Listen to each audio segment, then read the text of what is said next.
আজকে আমি সাপ্তাহিক বাজার করতে যাব। যেমন গ্রাম অঞ্চলে যে বাজারগুলো থাকে, যেমন বুধবার বসে, সোমবার বসে, অনেক জায়গায় মঙ্গলবার বসে, ওই বাজারগুলো দেখা যায় আমাদের সাভার আশুলিয়া এইখানে ওই বাজারটা বুধবারে বসে। আজকে বুধবারে আমি বাজার করতে যাব, আর কি কি বাজার করবো সম্পূর্ণ আপনাদের সাথে শেয়ার করব। তার জন্য আমার সাথে থাকুন, আর যাদের আমার পেজটা ফলো দেওয়া নেই অবশ্যই সবাই ফলো দিয়ে রাখবেন।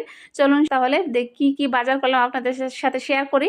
চলে আসলাম বাজার, আর বাজারে এসে প্রথমে তো যেমন সাপ্তাহিক বাজারে যা যা বসে, যেমন দেশি সব হাঁস মুরগি যা বিক্রি করে, মানে বিক্রি করার জন্য সব কিছুই থাকে এখানে। দেখা যায় মুড়ি, দেশি মুড়ি মানে ভাজা হয়, যেটা হাতে ভাজা হয় ওই মুড়িগুলো, মানে সম্পূর্ণ জিনিস। তারপর চলে আসলাম মাছের বাজার, কারণ মাছ নিব তার জন্য। আর এখান থেকে বেলে মাছ নেওয়ার জন্য আসছি, আর অন্য কোনো মাছ নিব না। আর আজকে বাজারটা করবো আমার ভাইয়ের ম্যারেজ ডে ছিল তার জন্য। এই তো, আর এখান থেকে শুটকিও নিলাম কিছু, চেপা শুটকি, চেপা শুটকিটা ভালো লাগে ভর্তা খাওয়ার জন্য। তারপর চলে আসলাম এখানে মুরগির দোকানে, এখানে মুরগি নিতেছিলাম। আর মুরগি নিবে এখানে 9 কেজি